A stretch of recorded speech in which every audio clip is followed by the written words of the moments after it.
পৃথিবীতে যতটি প্রাণ আছে প্রতিটি প্রাণকে মৃত্যুবরণ করতে হবে। সূরা আলী ইমরানের 185 নম্বর আয়াতে আল্লাহ তাআলা ইরশাদ করছেন, কুল্লু নাফসিন যায়িকাতুল মাউত। আসসালামু আলাইকুম ওয়া রাহমাতুল্লাহি ওয়া বারাকাতুহু।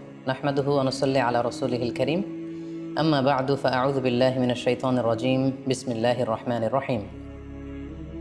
আব্দুল্লাহ নামে এক ভাই প্রশ্ন করেছেন, বাথরুমে গিয়ে অনেকে মৃত্যুবরণ করেন। বাথরুমে মৃত্যু কি ভালো না মন্দ জানতে চাই। প্রিয় ভাই আব্দুল্লাহ, আপনার এই প্রশ্নের উত্তরে বলবো যে পৃথিবীতে যতটি প্রাণ আছে প্রতিটি প্রাণকে মৃত্যুবরণ করতে হবে। সূরা আলী ইমরানের 185 নম্বর আয়াতে আল্লাহ তাআলা ইরশাদ করছেন, কুল্লু নাফসিন যায়িকাতুল মাউত। অর্থাৎ প্রতিটি আত্মাকে মৃত্যুর স্বাদ আস্বাদন করতে হবে। আমরা পৃথিবীতে যারাই এসেছি আবার এই পৃথিবী থেকে বিদায় নিতে হবে, আমাদেরকে মৃত্যুবরণ করতে হবে। এটা হচ্ছে চিরসত্য বা মহাসত্য, এবং এই চিরসত্যটি কম বেশি আমরা সবাই জানি। কিন্তু আমরা কোথায় মৃত্যুবরণ করব এ ব্যাপারে আমরা কিছুই জানি না। কিভাবে আমাদের মৃত্যু ঘটবে, কোন প্লেসে, কোন জায়গাতে আমরা মরবো এ ব্যাপারে আমরা কিছু জানি না। এবং সে ব্যাপারে সূরাতুল লোকমানের 34 নম্বর আয়াতে আল্লাহ তাআলা ইরশাদ করছেন, ওয়ামা তাদরি নাফসুম বিআইয়ি আরদিন তামুত ইন্নাল্লাহা আলিমুন খাবীর। অর্থাৎ কোনো মানুষই জানে না, কোনো প্রাণী জানে না যে সে কোন প্লেসে, কোন জায়গায় মৃত্যুবরণ করবে। এ ব্যাপারে শুধুমাত্র কেবলমাত্র আল্লাহ তাআলাই জ্ঞান রাখেন। ইন্নাল্লাহা আলিমুন খাবীর, তিনি মহাজ্ঞানী এবং সব ব্যাপারে তিনি খবর রাখেন। তাহলে কোরআনের দুটি আয়াতের মাধ্যমে আমরা জানতে পারলাম যে আমরা প্রত্যেকেই মৃত্যু স্বাদ আস্বাদন করতে যাচ্ছি, আমরা মরবো এটা নিশ্চিত, কিন্তু কোথায় মরবো, কোন জায়গায় আমাদের মৃত্যু ঘটবে, সংঘটিত হবে এই ব্যাপারে আমরা কিছুই জানি না। এবার যদি আমরা সরাসরি প্রসঙ্গে আসি, সেটা হচ্ছে বাথরুমে গিয়ে যদি কেউ মৃত্যুবরণ করে, হ্যাঁ সেটা হতে পারে। বাথরুমেও কেউ মৃত্যুবরণ করতে পারে, এবং অনেক সময় আমরা শুনেছি যে বাথরুমে অনেকে ইন্তেকাল করেছেন, মৃত্যুবরণ করেছেন। এখন এই বাথরুমে মৃত্যুবরণ করা এটা ভালো কি মন্দ এটা তিনি জানতে চেয়েছেন। আসলে বাথরুমের ভেতরে কেউ মৃত্যুবরণ করলে এটা ভালো মৃত্যু নাকি খারাপ মৃত্যু এ ব্যাপারে কোনো হুকুম দেওয়ার বা ডিসিশন দেওয়ার সুযোগ আসলে আমাদের নেই, কারণ এ ব্যাপারে ইসলাম আমাদেরকে কিছু জানায়নি। কারণ নিছক বাথরুমের ভেতর মৃত্যু যদি হয় তাহলে এটা খারাপ মৃত্যু বা খারাপ সাইন, সে জাহান্নামে যাবে এরকম কথা বলার কোনো সুযোগ নেই। নিছক একটা নির্দিষ্ট জায়গায় কারণ মৃত্যুর কারণে এটা খারাপ মৃত্যু বা ভালো মৃত্যু বলে আসলে কোনো ধরনের সিদ্ধান্তে আসা যায় না। কারণ বাথরুমে নানাভাবে মানুষের মৃত্যু হতে পারে। কেউ হয়তো অজু করতে যেয়ে বাথরুমের ভিতরে মৃত্যুবরণ করেছে, অথবা কেউ গোসল করতে যেয়ে মৃত্যুবরণ করেছে, এটাও হতে পারে, অথবা প্রাকৃতিক কাজ সারতে যেয়ে বাথরুমে তার মৃত্যু হয়েছে। এর কোনোটির ক্ষেত্রেই এই মৃত্যুটি খারাপ মৃত্যু এভাবে কোনো সিদ্ধান্তে আসা যাবে না। সিদ্ধান্তে আসা যাবে এভাবে, অথবা ধারণা করা যাবে, প্রবল ধারণা করা যাবে এভাবে যে সে তার জীবনটা কিভাবে কাটিয়েছে। তিনি যদি ইমানের উপর থাকেন, ইস্তেকামতের উপর থাকেন, আল্লাহ এবং আল্লাহ রাসূলের উপর দৃঢ় বিশ্বাসের উপর থাকেন, তিনি যদি সৎ কর্ম করে থাকেন এই পৃথিবীতে, তাহলে তার বিদায়টা, তার মৃত্যুটা ভালো মৃত্যু হয়েছে বলে আমরা প্রবল ধারণা রাখতে পারি। কিন্তু কে জান্নাতি হবে আর কে জাহান্নামী হবে এ ব্যাপারে শুধুমাত্র আল্লাহ তাআলা ডিসিশন দিতে পারেন। এক্ষেত্রে অনেকে একটি হাদিসের মিস ইন্টারপ্রিটেশনের কারণে এই ধরনের ধারণা করে থাকতে পারেন যে হাদিসটি সহিহ বুখারীতে এসেছে। আল্লাহর হাবিব সাল্লাল্লাহু আলাইহি ওয়াসাল্লাম বলেছেন, ইন্নামাল আমালু বিল খাওয়াতিম। অর্থাৎ মানুষের কর্মফল নির্ধারিত হয় তার শেষ কাজের উপর ভিত্তি করে। তার শেষ জীবনটা যদি ভালো হয় তাহলে তার মৃত্যুটা ভালো হয়েছে বলে ধরা হবে। এই হাদিসের মিস ইন্টারপ্রিটেশনের কারণে অনেকে হয়তো ধারণা করতে পারেন যে বাথরুমের ভেতরে কারো মৃত্যু ঘটলেই সেটা খারাপ মৃত্যু। আসলে ব্যাপারটি এমন নয়। হাদিসে যে বিল খাওয়াতিম বলা হয়েছে এর ব্যাখ্যা এসেছে যে বিল খাওয়াতিম মানে হচ্ছে মা ইয়ামালুহু ফি আখিরি হায়াতি। সেটা শেষ জীবনে কি কাজ করেছে সেটার উপর ভিত্তি করে তার মৃত্যুটা ভালো নাকি খারাপ এটা নির্ধারিত হবে। অনেকের এমন হতে পারে যে জীবনের শুরুতে তিনি ইসলামকে মানতেন না, আল্লাহকে বিশ্বাস করতেন না, কিন্তু শেষ জীবনে এসে তিনি বিশ্বাসী হয়েছেন, তিনি সৎকর্ম করেছেন এবং সেটার উপর অটল থেকেই তার মৃত্যু হয়েছে। সেক্ষেত্রে আমরা প্রবল ধারণা করতে পারি এবং আশা করতে পারি যে তার মৃত্যুটা ভালো হয়েছে। কিন্তু নিছক বাথরুমের ভেতরে যদি কারো মৃত্যু ঘটে এই কারণে এটা ভালো মৃত্যু নাকি খারাপ মৃত্যু সেই সিদ্ধান্তে আসা যাবে না। তবে কোরআন সুন্নাহ আমাদেরকে কিছু আলামত বা সাইন দিয়েছে। এই সাইন বা নিদর্শনগুলো খেয়াল করে আমরা বুঝতে পারি যে কারোর মৃত্যুটা ভালো মৃত্যু হয়েছে নাকি খারাপ মৃত্যু হয়েছে।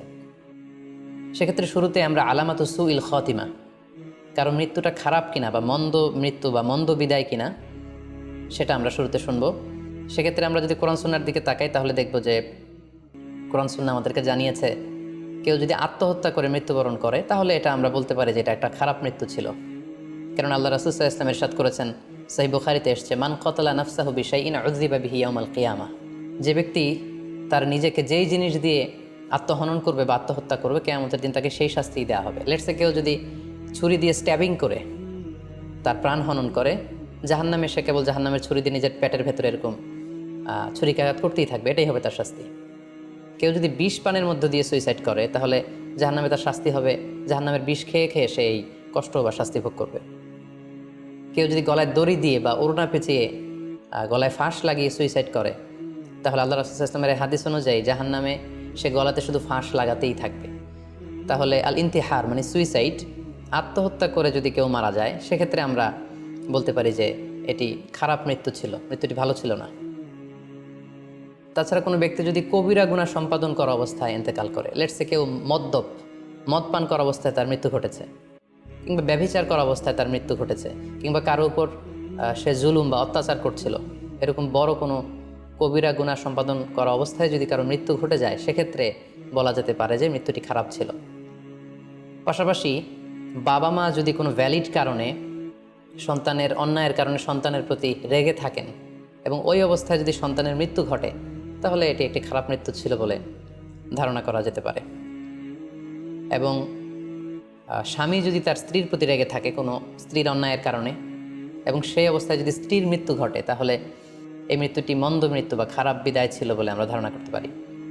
সবশেষে বলবো যে কোনো ব্যক্তির মৃত্যুতে যদি গোটা মুসলিম উম্মাহ, মুসলিম কমিউনিটি আনন্দ প্রকাশ করে, উল্লাস করে, এটাও ওই ব্যক্তির খারাপ মৃত্যু ছিল বলে ধরে নেওয়া হবে, কারণ সবাই তার অন্যায় থেকে, অত্যাচার থেকে, তার অনিষ্ট থেকে বাঁচার জন্য চাচ্ছিল, তার হাফ ছেড়ে বেঁচেছে।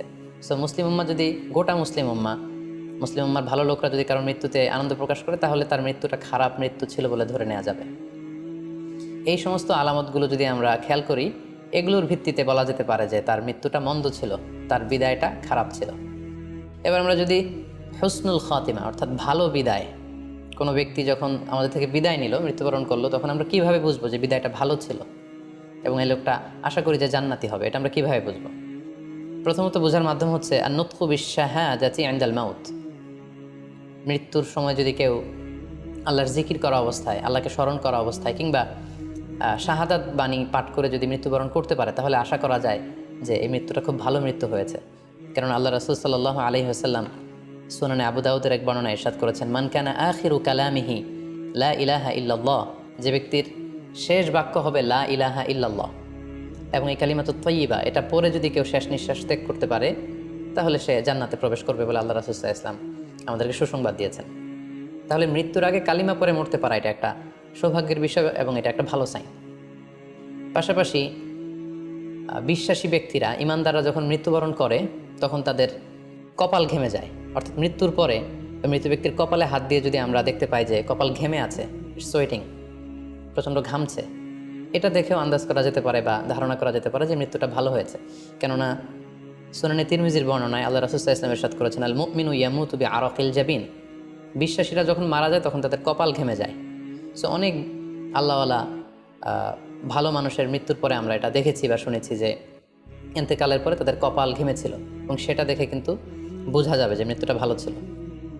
পাশাপাশি জুমার রাতে যদি কেউ ইন্তেকাল করে, বৃহস্পতিবার দিবাগত রাতে, নিঃসন্দেহে সেক্ষেত্রে লোকটার ইমানদার হতে হবে, সৎ ব্যক্তি হতে হবে, সেক্ষেত্রে এটা একটা ভ্যালিউ অ্যাড করবে যে জুমার রাতে সে ইন্তেকাল করেছিল। রমাদান মাসে যদি কেউ ইন্তেকাল করে এটা একটা খুশনসিব তার জন্য। পাশাপাশি হজের সফরে যদি কেউ, হজের যে দীর্ঘ সফর, এই সফরে যদি কেউ ইন্তেকাল করে এটা একটা ভালো মৃত্যু বলে ধর্তব্য হবে। পাশাপাশি কেউ যদি জিহাদের ময়দানে শহীদ হওয়ার সৌভাগ্য লাভ করে, নিঃসন্দেহে এটা সবচেয়ে শ্রেষ্ঠ মৃত্যু। আল্লাহ তাআলার কাছে সবচেয়ে শ্রেষ্ঠ মৃত্যু হচ্ছে শাহাদাতের মৃত্যু, এবং শহীদের দেহ থেকে গড়ে গড়ে পড়া, মাটিতে পড়া যে রক্তের ফোঁটা, এই ফোঁটাটা আল্লাহ তাআলার কাছে খুব প্রিয়। সো নিঃসন্দেহে শাহাদাতের মৃত্যু এটা পৃথিবীর শ্রেষ্ঠতম মৃত্যু। এবং সৎ কাজ করা অবস্থায়, কোনো আমলে সলেহ ভালো কাজ করা অবস্থায় যদি কারো মৃত্যু ঘটে, লেটসে কেউ তেলাওয়াত করছিল, হি ওয়াজ রিসাইটিং দ্য হোলি কোরআন, ওই অবস্থায় তার মৃত্যু হয়েছে, কিংবা রোজা মুখে ছিল, সে অবস্থায় তার মৃত্যু হয়েছে, অথবা সেজদায় পড়েছিল, সেজদারত অবস্থায় তার মৃত্যু ঘটেছে, এগুলো হুসনুল খাতিমা অর্থাৎ ভালো বিদায় বা ভালো মৃত্যুর আলামত। তাহলে আমরা সুউল খাতিমা এবং আলামত হুসনুল খাতিমা কোন কোন আলামত দেখে আমরা বুঝবো যে মৃত্যুটা খারাপ মৃত্যু ছিল এবং কোন কোন আলামত দেখে আমরা বুঝবো যে এটা ভালো মৃত্যু ছিল, কোরআন সুন্নাহর আলোকে সেগুলো আমরা জানতে পারলাম। এর কোথাও কিন্তু বাথরুমের ভেতরে মৃত্যুবরণ করলে এটা ভালো মৃত্যু বা খারাপ মৃত্যু, এর কোনোটাই কিন্তু সিদ্ধান্তে আসা যাচ্ছে না। সেক্ষেত্রে সেই ব্যক্তি তার শেষ জীবনে কেমন আমল করেছে, তিনি কি ইমানদার অবস্থায় ছিলেন, তিনি কি সৎকর্ম করেছেন, তিনি কি সালাত আদায় করতেন কিনা, এগুলোর উপর ভিত্তি করে তার মৃত্যুটা ভালো মৃত্যু বা খারাপ মৃত্যু সেটা আমরা বলতে পারবো। কিন্তু নিছক কেবল বাথরুমের ভেতরে কারো মৃত্যু হলেই সেটা মন্দ মৃত্যু, খারাপ মৃত্যু, অপমৃত্যু, এরকম ধারণা করার কোনো সুযোগ নেই। আশা করি আপনি প্রশ্নের উত্তর পেয়েছেন। আল্লাহ তাআলা আমাদের সবাইকে ইসলামকে সঠিকভাবে বুঝার, জানার এবং সে অনুযায়ী মানার তৌফিক দান করুক। হাযা মা ইনদি ওয়াল ইলমু ইনদাল্লাহ আলাইহি তাওয়াক্কালতু ওয়া ইলাইহি উনীব। আসসালামু আলাইকুম ওয়া রাহমাতুল্লাহ।